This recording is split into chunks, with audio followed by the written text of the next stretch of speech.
Dahil siyempre wala tayong ibang pag-uusapan kundi about Christmas. Although parang lagi na lang pag December yata yung about Christmas yung ating napag-uusapan. But we can look at it on different perspective. And at the same time, para rin reminder po sa atin na hindi tayo nahahawa dun sa tinatawag nilang Spirit of Christmas. Okay ba yun, mga kapatid? Okay, so nabanggit na yung kanina ni Brother Dong, yung dalawang mukha ng Pasko. Yung isa ay yung spirit of materialism, and then yung sa kabila naman is the true meaning of Christmas. Siguro, nababasa natin doon sa mga billboards, sa mga signboards, that Jesus is the what? Reason for the season. So, yun yung parang pinaka-main focus ng Christmas. Tayo ay nagpapasalamat na 2,000 years ago, bumaba ang anak ng Diyos, nagkatawang tao, ang ating Panginoong Jesucristo, ipinanganak siya, at after, nung siya ay 33 and a half years, siya po ay namatay para i-redeem tayo dun sa ating mga kasalanan. So, Christmas series.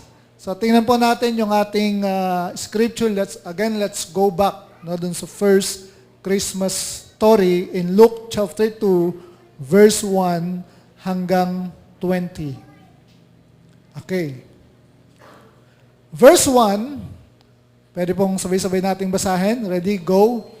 At that time, the Roman Emperor Augustus decreed that a census should be taken throughout the Roman Empire. This was the first census taken when Quirinius was governor of Syria. All returned to their own ancestral towns to register for this census. And because Joseph was a descendant of King David, he had to go to Bethlehem in Judea, David's ancient home. He traveled there from the village of Nazareth in Galilee. He took with him Mary, his fiancée, who was now obviously pregnant. And while they were there, the time came for her baby to be born. Next, she gave birth to her first child, a son. She wrapped him snugly in strips of cloth and laid him in a manger because there was no lodging available for them. That night, there were shepherds staying the fields nearby, guarding their flocks of sheep. Suddenly, an angel of the Lord appeared among them, and the radiance of the Lord's glory surrounded them. They were terrified, but the angel reassured them. "Don't be afraid," he said. "I bring you good news that will bring great joy to all people. The Savior, yes, the Messiah, the Lord, has been born today in Bethlehem, the city of David. You will recognize him by this sign. You will find a baby wrapped snugly in strips of cloth lying in a manger." Suddenly, the angel was joined by a vast host of others, the armies of heaven, praising God and saying, "Glory to God in highest heaven, and peace on earth to those in whom God is pleased." When the angels had returned to heaven, the shepherds said to each other, "Let's go to Bethlehem. Let's see this thing that has happened, which the Lord has told us about."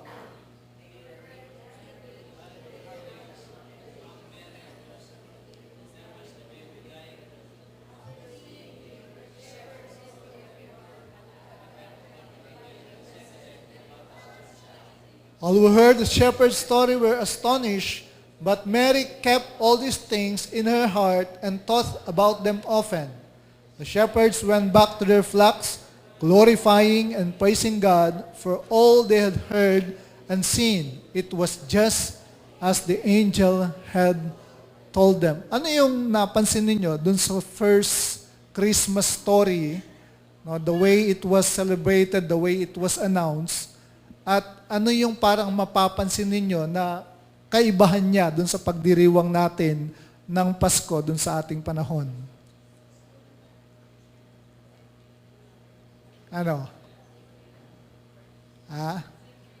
Simple lang pero rock.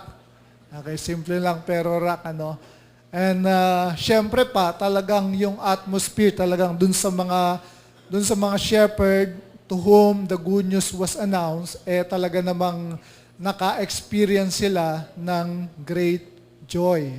At makikita natin doon, mga kapatid, na yung good news, it was first announced to the shepherds. Di ba? Yung mga, ano sa Tagalog to? Yung mga pastol ng mga tupa. Mga ordinaryong tao. Parang yung kapanganakan din ng ating Panginoong Jesucristo, di ba? Mababasa natin doon, ipinanganak siya doon sa isang sabsaban, di ba? Halos walang lampin, di ba? Na ibinalot lang siya doon sa strips of cloth. Napaka-simple yung birth of the King. At if you would notice, mga kapatid, no, doon sa 4 Gospels. Ano yung 4 Gospels? Matthew, Mark, Luke, and John. Doon sa 4 na Gospel, itong si Luke ang talagang nagsulat in detail, no, medyo madetalye yung pagkakasulat niya dun sa birth ng ating Panginoong Hesukristo. Anyway, etong si Luke, kung medyo magtatanong kayo, pag nagbasa kayo ng Gospel, Matthew, Mark, Luke, and John, bakit ba, maaaring magkaroon kayo ng question, bakit merong 4 na Gospel? Bakit hindi isa lang? Diba? Bakit merong Gospel of Matthew, Gospel of Mark, Gospel of Luke, and Gospel of John? Okay? 4 yung sumulat ng Gospel. Pero in reality, there is only one Gospel. Ama? And that is the Gospel of our Lord Jesus Christ. No, isinulat nila yung kapanganakan, yung ministeryo, yung kamatayan ng ating Panginoong Hesukristo. At pag sinabi natin Gospel, it means the good news. No, the good news about Jesus Christ. Kaya meron pong 4 Gospels, mga kapatid, no, kasi isinulat nila yon in different perspective. At iba-iba yung kanilang audience in mind. No? So, etong si Luke, mga kapatid, ang audience niya are the Greeks. Pero particularly, he is writing to Theophilus. Kaya mababasa ninyo dun sa first mga unang verses, binanggit niya yung pangalang Theophilus. But ang Gospel of Luke, it was written, mga kapatid, para dun sa mga Greeks. Mga intellectual people at that time.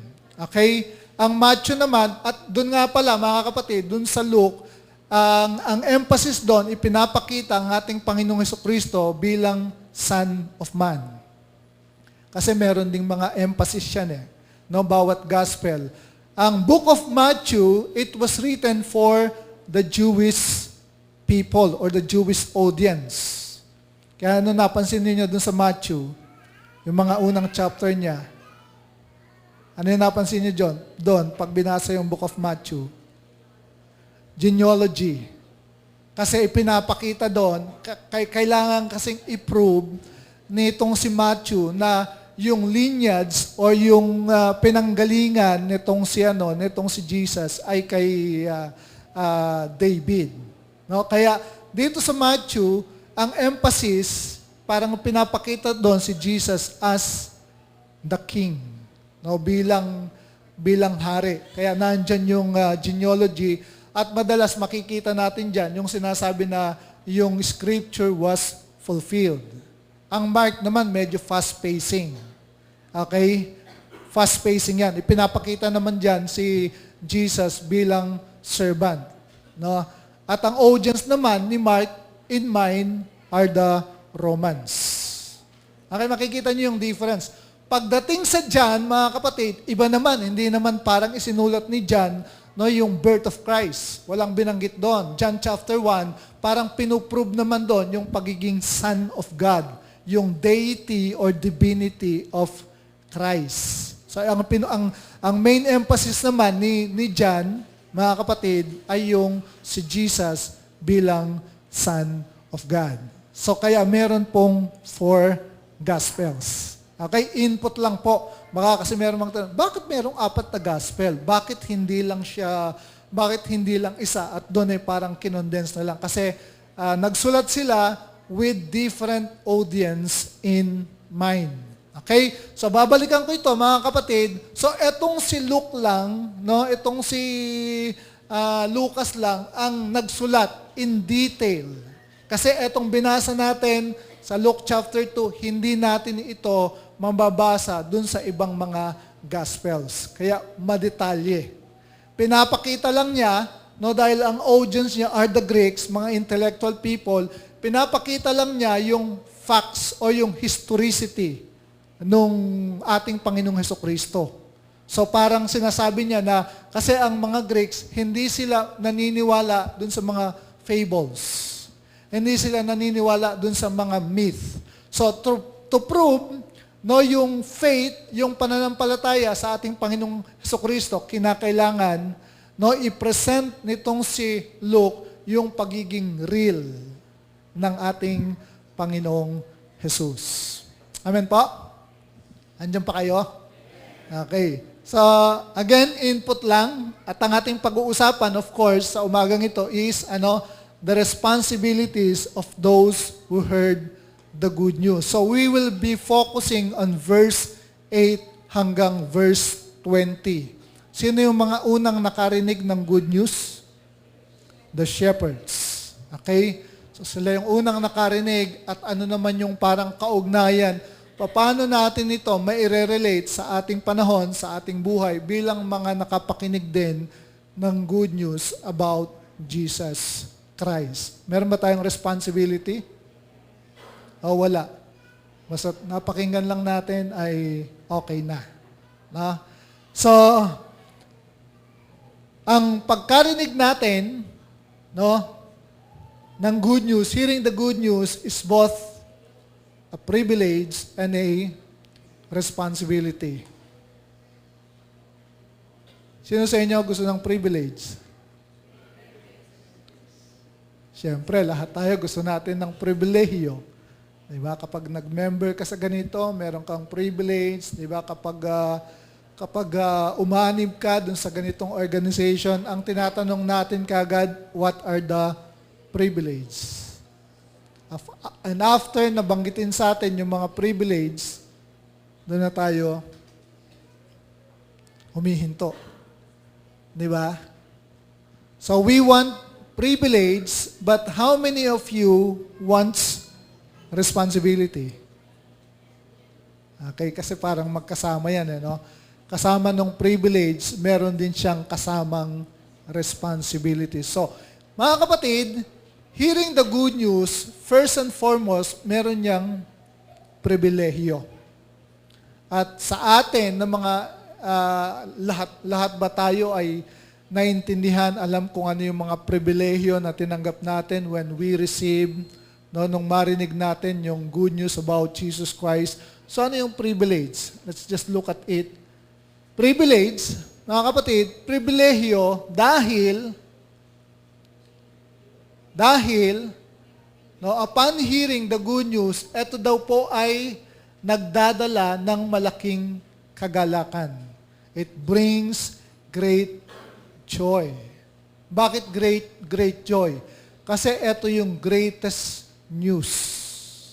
No? Ito yung pinakamagandang balita na ating maririnig sa ating buong buhay. At sabi, no, dun sa verse, but the angels reassured them, don't be afraid. He said, I bring you good news that will bring, ano daw? Great joy to all people. Ito ay nagdadala ng etong mabuting balitang ito ay nagdadala ng malaking kagalakan para sa bawat isa. Bakit po siya nagdadala ng kagalakan? Upon hearing the good news, ano ba yung mga parang kaakibat dun sa good news na narinig natin? Diba? So, sa pamagitan ng gospel, alam natin, our sins are forgiven. Tama ba yun? So, sa pamagitan ng pagkarinig ng salita ng Diyos, naalaman natin na yung ating mga kasalanan ay napatawad. no, na tayo ay tinubos dun sa pagkaalipin, bondage of Satan. Nalaman natin through the good news that we are accepted and loved by God.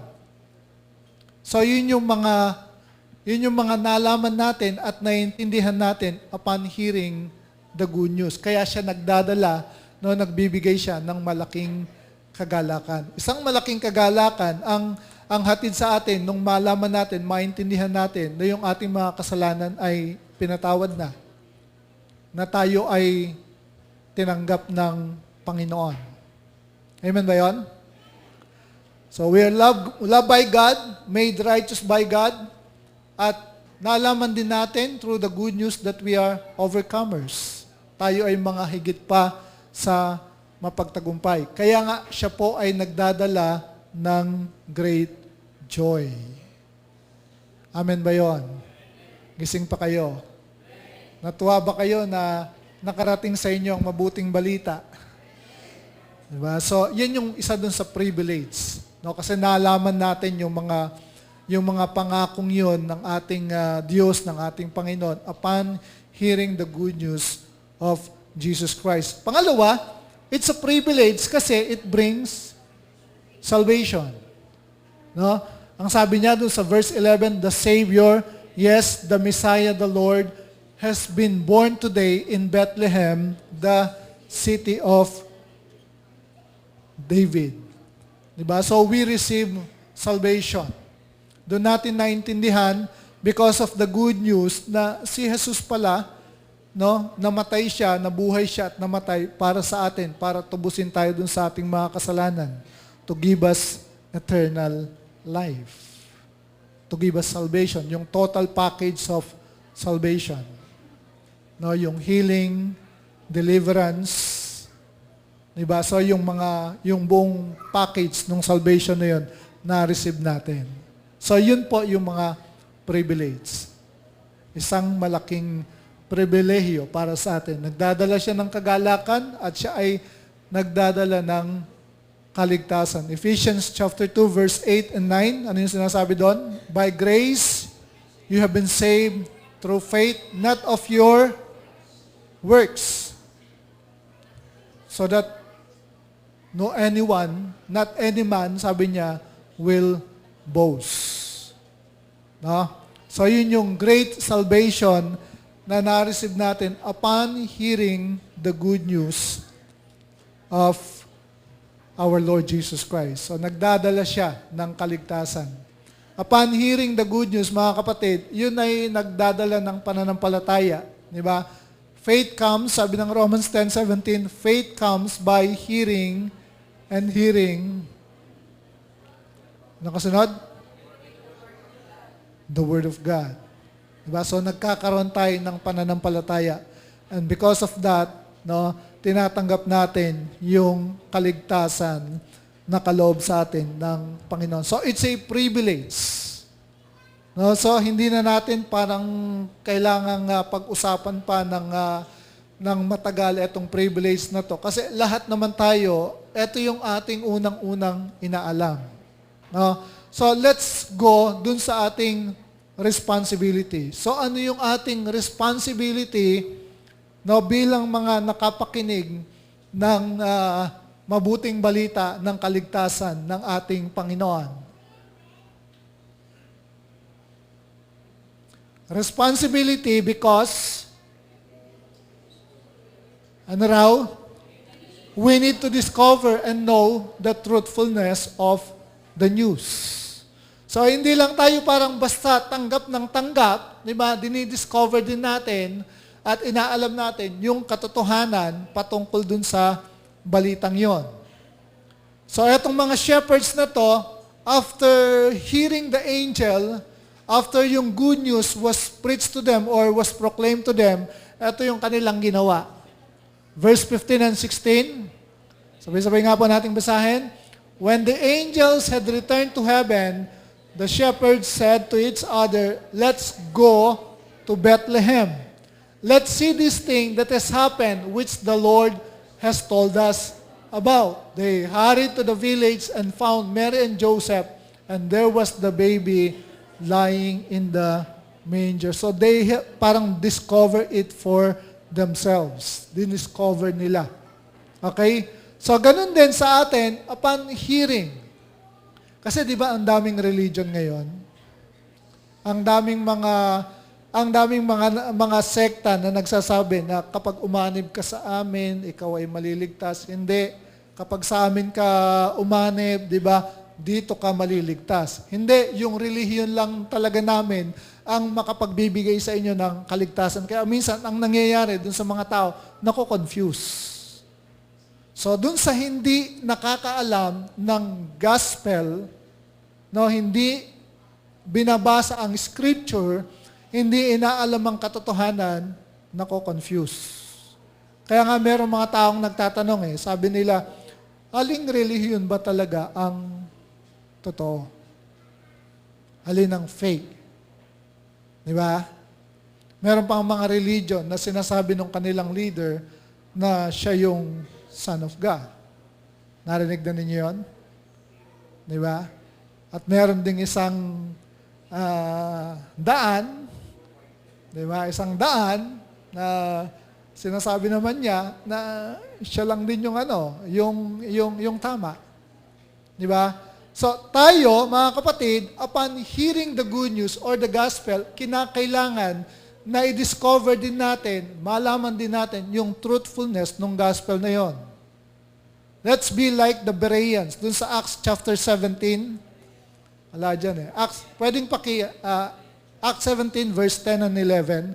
Dapat ang ating attitude, mga kapatid, when it comes dun sa gospel o dun sa scripture na pinipreach sa atin, tayo mismo, inaalam natin yon. Ang attitude natin dapat ay like the Bereans. Acts chapter 17, verse 10 and 11. Okay, ito yung nag-preach sa kanila si Paul at saka si Silas. Dinala nila yung good news sa mga taga-Berea. Anong ginawa ng mga taga-Berea? Okay. As soon, sabi niya, as it was night, the brothers sent Paul and Silas away to Berea. On arriving there, they went to the Jewish synagogue. Now, the Bereans were of more noble character than the Thessalonians, for they, what? Received the message with great eagerness and, ano daw? Examine the scriptures every day to see if what Paul said was true. Di ba? Talagang, hindi lang basta sila naniwala dun sa sinabi nila Paul and Silas, kundi talagang sila mismo, diniscover nila yung truth by examining the scriptures that was preached to them by Paul and Silas. Amen ba yun, mga kapatid? That's why I am encouraging you, na ini-encourage ko kayo na magbasa ng Biblia. See it for yourself.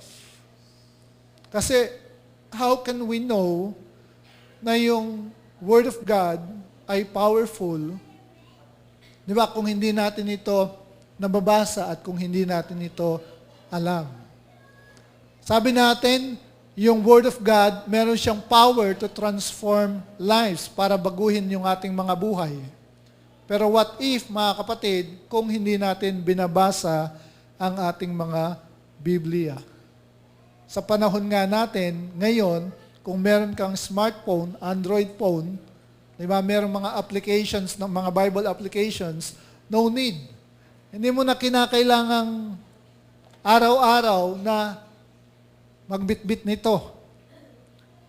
Na kapag papasok ka ng but of course, nasa yun, kung old school ka, pwede naman. Pero kung medyo, sasabihin mo na, bulky kasi, no, at medyo malaki yung space kapag inilagay ko dun sa bag. So, meron ka namang smartphone, Android phone, di ba? Download ka ng application, and while riding, traveling, pwede kang kasi yung iba, di ba, nagmamadali na pumasok sa school, sa work. Hindi pa rin excuse yun para hindi ka makapagbasa or makapag-devotion. So while riding the bus, pwede kang magbasa ng isang chapter. 2 chapter.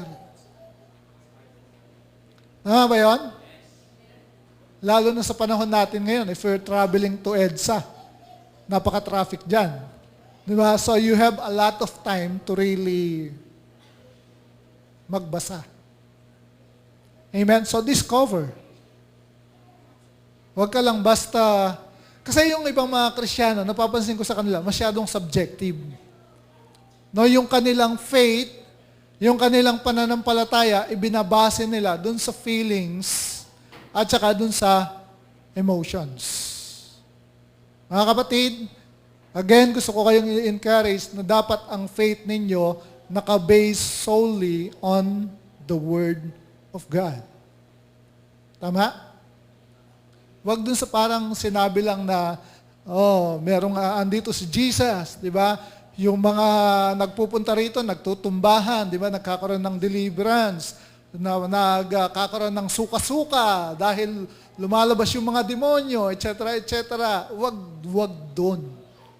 Okay? I-base natin dun sa truth ng Word of God.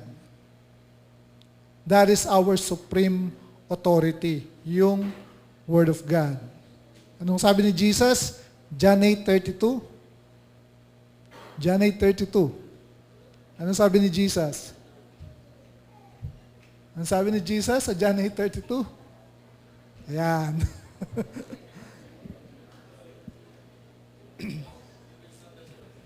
Pakibasa, Brother Alex. John 8:32. Then you will know the truth, and the truth will set you free. Ano sabi ni Jesus? You will know the truth. Paano? How can you know the truth? If you examine the scriptures, then you will know the truth. Kasi ang dami nating mga, anong tawag dito? Theology, quote-unquote, na hindi naman talaga nakabase dun sa scripture. Yung mga paniniwala, okay, na pinaniniwalaan natin, akala natin tama, pero hindi pala tama. Okay, so you will know the truth or you will discover the truth and what will happen? You will know the truth and ano yung kasunod? The truth will set you free. Kaya dapat ine-examine natin at alam natin yung truth about God's words. Sino sa inyo? Hanggang ngayon, ang paniniwala niya, ang Diyos ang nagbibigay ng sakit.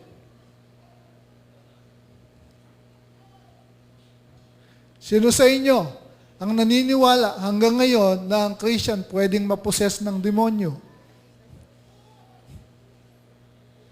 Pwede bang pagsamahin ang kaliwanagan at saka ang kadiliman? Pwedeng ma-oppress. Okay? Pwedeng ma-oppress ng evil ang Kristiyano, pero hindi siya pwedeng i-possess. Kasi magkaiba yon. Nung tanggapin mo si Jesus, sino na yung nananahan sa'yo? Sino na nananahan sa atin? The Spirit of God. O sino sa inyo ang nasa sa Kanya, ang Espiritu ng Diyos? Ayan.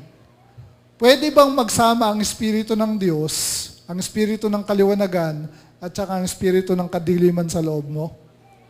Sasabog yan, di ba? Pag pinaskama mo yung light at saka yung darkness. Di ba? So, may mga paniniwala tayo na hindi tumutugma sa sinasabi ng salita ng Diyos. That's why, sabi ni Jesus, you will know the truth and the truth will set you free. So, as Christians, bilang mga believers, it's our responsibility to what? Balikan na, pakibalik dun sa dun sa slide ko. Ano yung responsibility natin? Discover and know the truthfulness. Number 1, ate. Discover and know the truthfulness of the news o yung balita na ating tinanggap. See it for yourself. Experience it for yourself. yung faith mo, wag mong ibabase dun sa experience or karanasan ng ibang tao, ng ibang Kristiyano.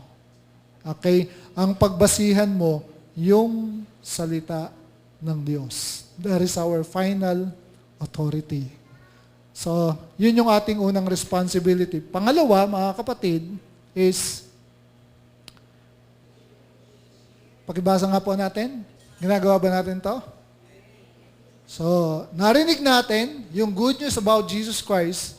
Tinanggap natin, natuwa tayo, di ba? Nagkaroon tayo ng kaligtasan. At na-enjoy natin ngayon yung mga blessings ng Panginoon, the blessings of salvation, di ba?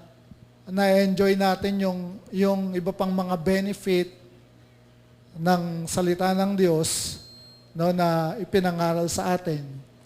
Pero, eto madalas yung nakakalimutan natin. So yung good news na na-receive natin, it's a responsibility because kailangan natin niyang i-share or ibahagi dun sa iba. Okay? Anong sabi dun sa verse 17? After seeing Him or seeing Jesus, no, yung mga shepherds, kasi nakita nila first hand. Yun yung masasabi natin talagang first na EGR. Alam niyo yung EGR? Experience God Retreat. Okay? Na-experience nila eh. First hand eh. After seeing Him or seeing Jesus, ng mga shepherds, the shepherds, anong ginawa nila? They told everyone what had happened and what the angels had said to them about this child. Sinyer nila. Okay? So that's the good news eh. Diba? Para kang tumama ng loto, after mong tumama ng loto, talagang, wag mong ipagsabi sa iba. Okay? Parang ganon. So we need to share.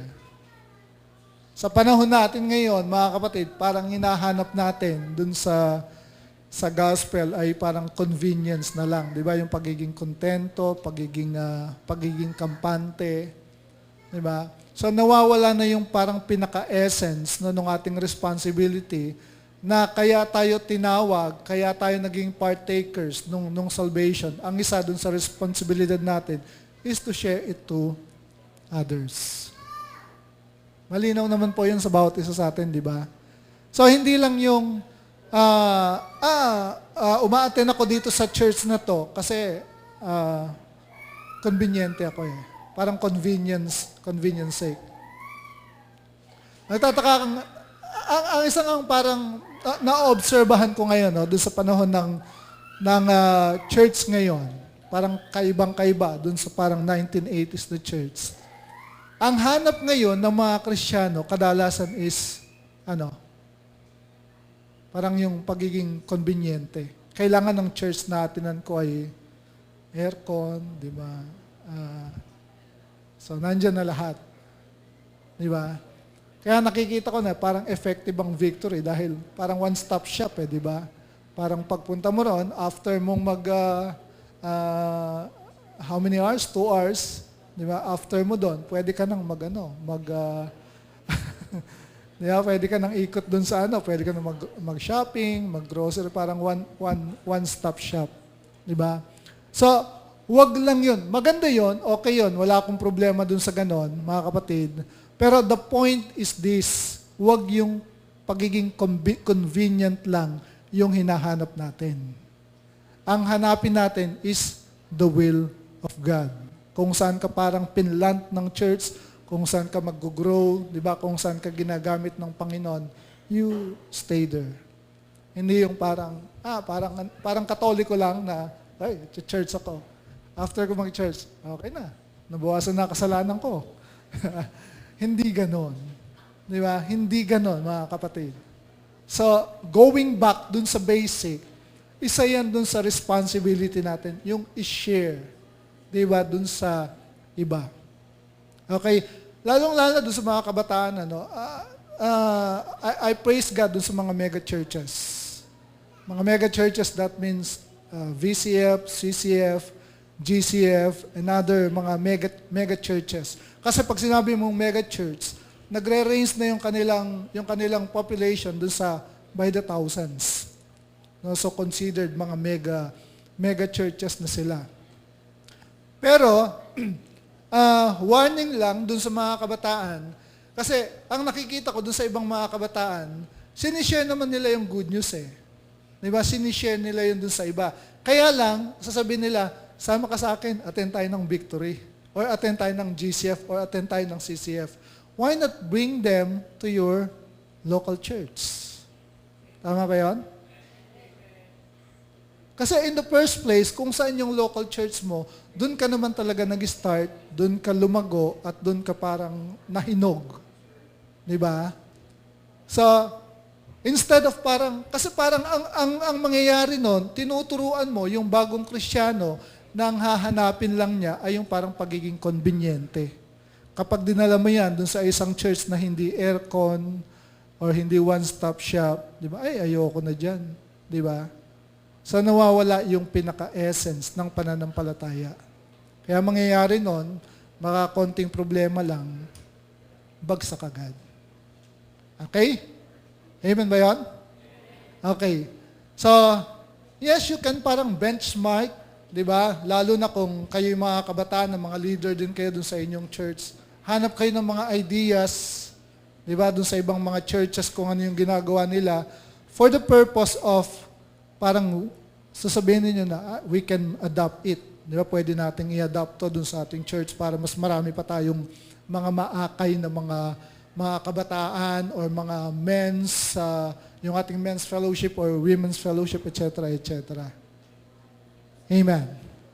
Okay? So, ano yung responsibility natin? Share the good news we have heard to others. Okay? In connection dun sa Matthew 28, verse 19 and 20. Anong sinasabi doon? Preach the good news, and then make disciples. Make them followers of Christ. Okay? So, yun yung purpose. So, in conclusion, mga kapatid, pwede ba nating basahin? Conclusion. Only those who think that it is a privilege to receive the gospel will share the good news to others with joy. Kasi may nangyari sa buhay mo eh. Yun yung parang pinaka-essence ng gospel na upon hearing it, receiving it, na-transform yung buhay natin. Tama ba yun? May nabago at may patuloy na binabago ang Diyos sa buhay natin because of the good news. At yung ginagawa ng Panginoon sa ating buhay, gusto natin ding ibahagi yan sa iba. Yan, sabi niya, those who think, believe that it is a privilege to receive the gospel will share the good news to others with joy. So, Christmas, again, mga kapatid, is a responsibility. Ang sinasabi sa atin ng Christmas, tayo ng mga Kristiyano, meron tayong responsibilidad na ibahagi sa iba yung good news about Jesus Christ. Kung paano yun ginawa ng mga shepherds no, dun sa kanilang panahon, then in our day, sa ating panahon, responsibilidad din natin na ibahagi yon dun sa ibang tao. That is the true message of Christmas. Amen yan? May natutunan po tayo? Tayo manalangin. Panginoon, salamat po. Nagpapasalamat po kami sa Christmas dahil naroon yung Christ of Christmas. At siya po yung pinaka-central figure, Lord God, ng pagdiriwang ng Kapaskuhan. Kung wala naman talaga si Kristo, wala naman talagang Pasko. Kung hindi nagkatawang tao, ang anak ng Diyos, Panginoon, paano namin isa-celebrate ang Christmas? Paano rin namin isa-celebrate yung Christmas kung wala kami ng mga material na bagay, kung hindi namin yun naiintindihan? But because we know, Lord God, na Christ is the reason for the season, we can celebrate it, Lord God. kahit ano pa yung prevailing situation or condition ng aming mga buhay. At salamat po for reminding us na hindi lamang po namin dapat sineselebrate yung Christmas, kundi dapat din po naming ibinabahagi sa iba yung mensahe nito, yung mensahe ng kaligtasan sa pamagitan ng aming Panginoong Hesukristo. Maraming salamat po sa mga katotohanan ito. Nagpupuri po kami sa inyo at nagpapasalamat dahil naiintindihan po namin ang mensahe ng Kapaskuhan. Salamat po sa inyong papuri sa pangalan ni Jesus, and everyone say Amen and Amen.